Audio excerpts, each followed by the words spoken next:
أعوذ بالله من الشيطان الرجيم. بسم الله الرحمن الرحيم. الحمد لله الذي أنزل على عبده الكتاب ولم يجعل له عوجا قيما لينذر بأسا شديدا من لدنه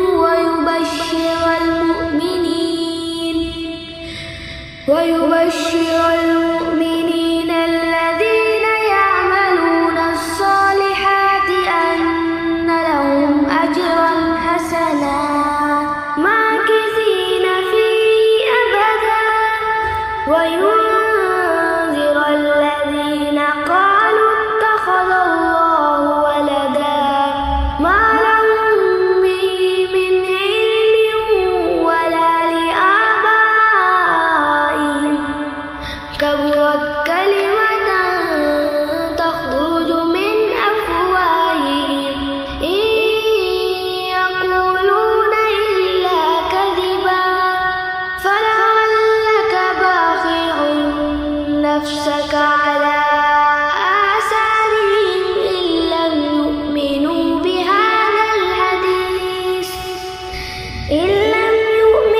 بهذا الحديث أسفا إنا جعلنا ما على الأرض زينة لها لنبلوهم أيهم أحسن عملا وإنا لجاعلون ما عليها صعيدا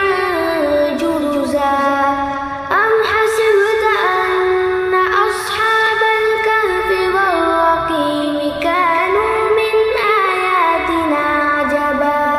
إذ أوى الفتية إلى الكهف فقالوا ربنا آتنا من لدنك رحمة وهيئ لنا من أمرنا رشدا فضربنا على آذانهم في الكهف سنين عددا ثم بعثناهم لنعلم أي الحزبين أحصى لما لبثوا أمدا. بسم الله الرحمن الرحيم. الحمد لله الذي أنزل على عبده الكتاب ولم يجعل له عوجا قيما لينذر بأسا